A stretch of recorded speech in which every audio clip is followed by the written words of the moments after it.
All right, let's go to the UK. I want to play this piece of sound for you, Professor Wolff, because I actually thought it was significant, and I'd like you to give us your take on the election. But the whole smear and the whole strategy against Jeremy Corbyn is this anti-Semitism smear. It's the one thing they've gotten to stick. And this is the former Speaker of the House. He's just retired, John Bercow. He's the guy who wears the wig or whatever, the robe, and says, order, order, all of that. And he's Jewish. He's also a very moderate, but a member of the Conservative Party. Here he is with Alistair Campbell talking about Jeremy Corbyn's supposed anti-Semitism, and actually a lot more. And I'd like you to comment on it and then talk about Labour beyond that. And let's turn on the speakers for Professor Wolff. One final thing, you're Jewish. What's your sense been of the Labour Party anti-Semitism debate?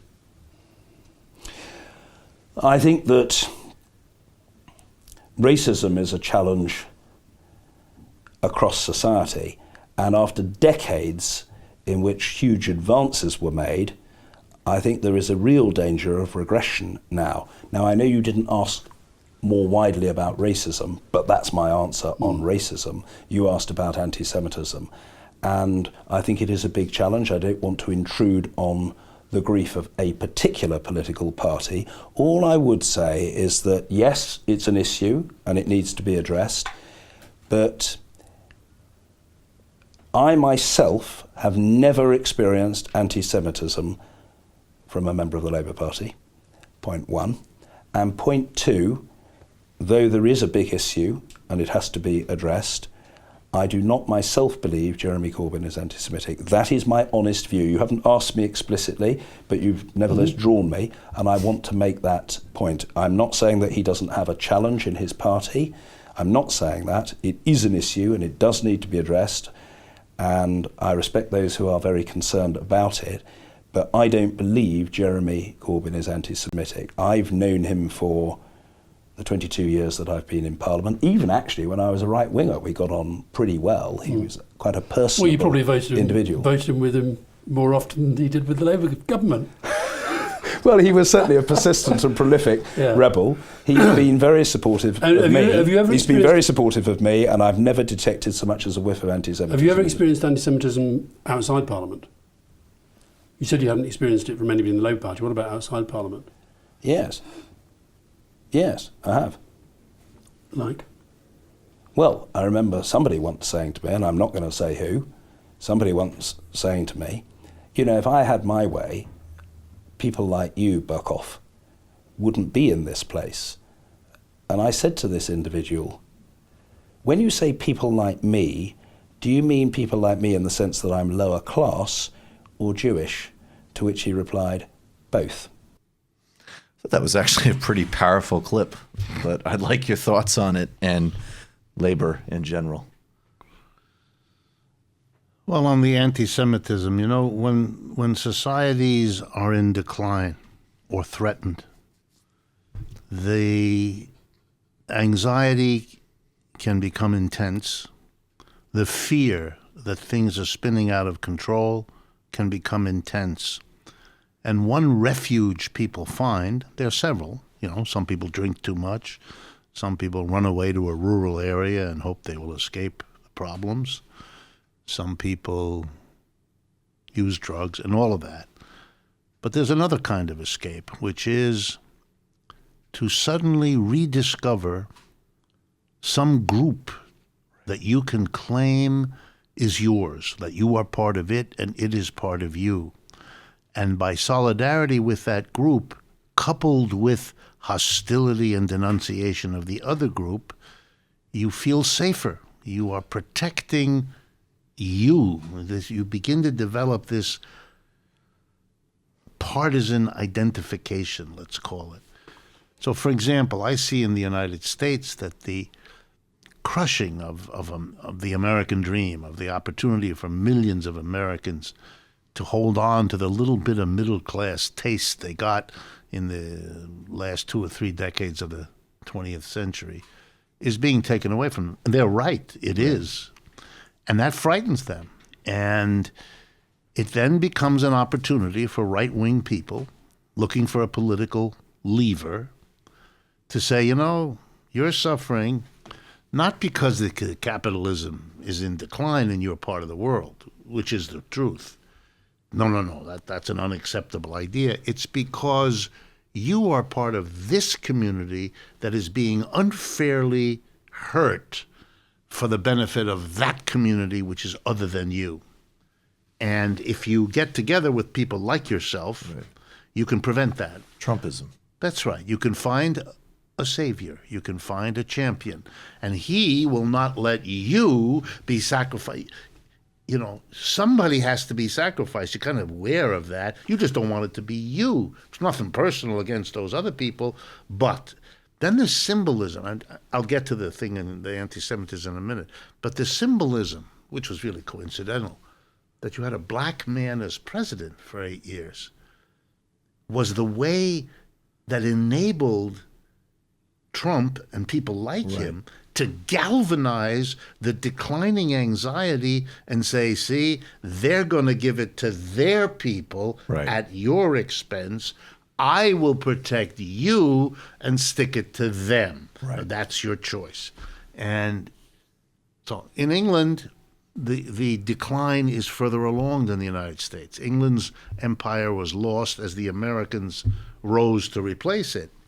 And the English have been struggling for a long time to cope with their decline. I mean, remember, Britain was the empire upon which the sun never set. Right. Britannia rules the waves, blah, blah, blah, all of that. And they are now hurtling back to what they once were 500 years ago, which is a cold, damp, offshore island of Europe. That's what they are. And that's where they're going. Hear that, British people? Unless you're a patron, then you're a beautiful country. It's very hard. Jolly-o. It's very hard. We're going to go buy castles when we get to 5,000 patrons over there. And so what you had is the same thing. The Brexit movement is an attempt to say the Europeans are sticking it to you. If you were really British and pushed all of those Polish workers that are fixing your plumbing out, and if you got rid of those Pakistani and all the others that they know, then we could have Britain for the British, and we would be okay because those people wouldn't be taking or stealing or welfaring. It's very old. Okay, now, when you do that, you also make it possible to rediscover an identity.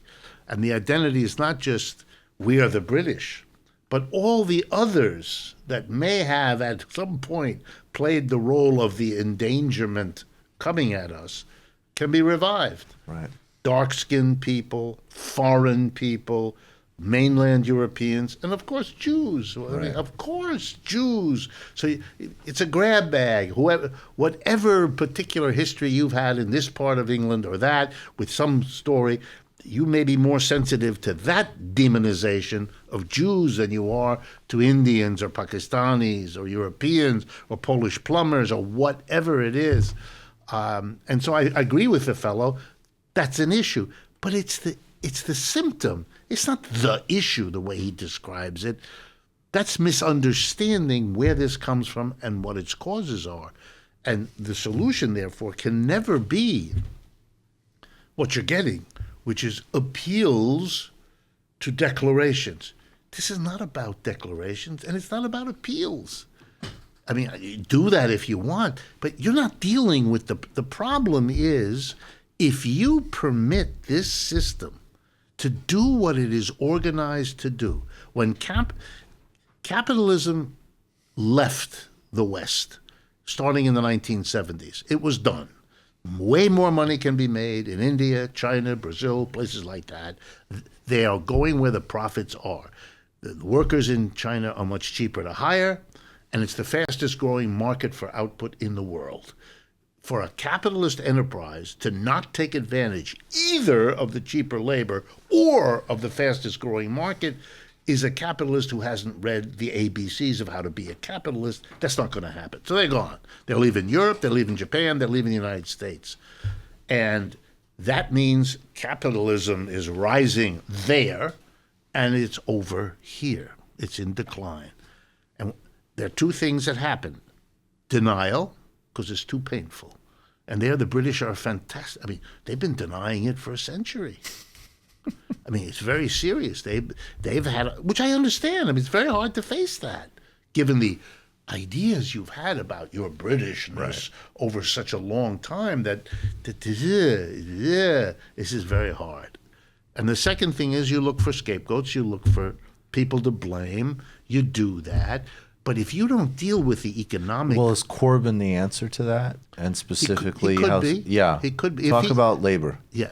The Labour... Look, the Conservatives are hopeless. There's nothing there.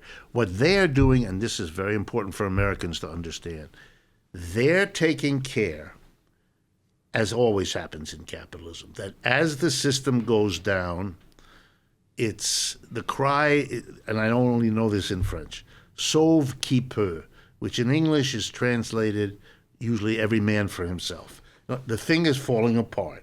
And the people in the best position to hold on to what they have are the top. Right. And the further down the social ladder you go, the more vulnerable people are, that the difficulty of decline is pushed off those at the top and on to you. That's been going on in Britain for a long time.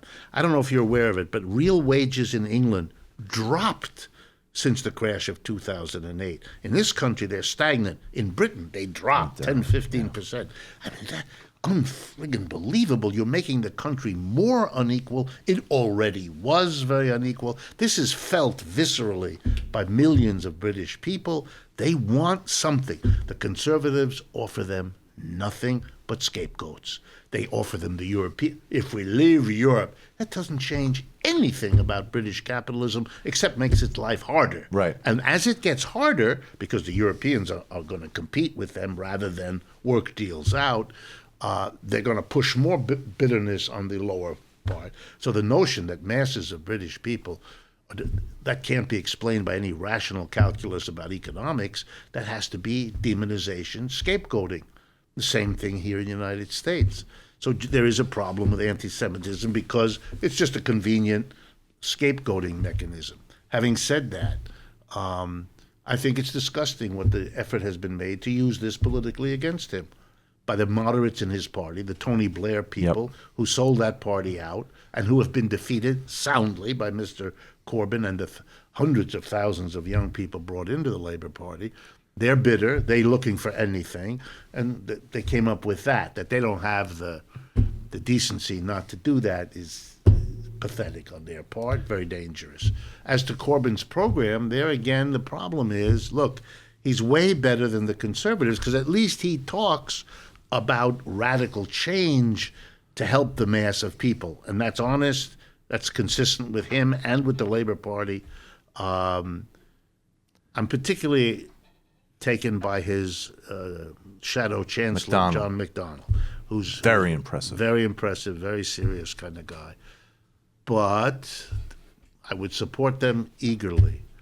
But they too are afraid of dealing with the level of fundamental social change that is the only solution. And I think that weakens them. I think they do it because they think that British people can't go further. On the other hand, John McDonnell has said, let me remind you what he said, because it's very important for Americans to get this. If we win the election, we will pass a law. And the law will say any company that's functioning here in England, capitalist company, can continue as it is. It won't bother you. But if you come to a moment where either A, you're going to close, or B, you're going to move out of the country, or C, you're going to sell yourself to another company, a merger, or D, you're going to do an IPO, become a shareholding company, the law will say you have to give at that moment the right of first refusal to your workers to buy you out and convert it into a worker co-op. And when pressed by the press, well, where in the hell are the workers going to get the money to buy the company? He smiles, looks into the camera, and says, our government will lend it to them. That is revolutionary. Yes. That's serious. That's amazing. You know? Yes. And my hat goes off because that's a fundamental change in the organization of production.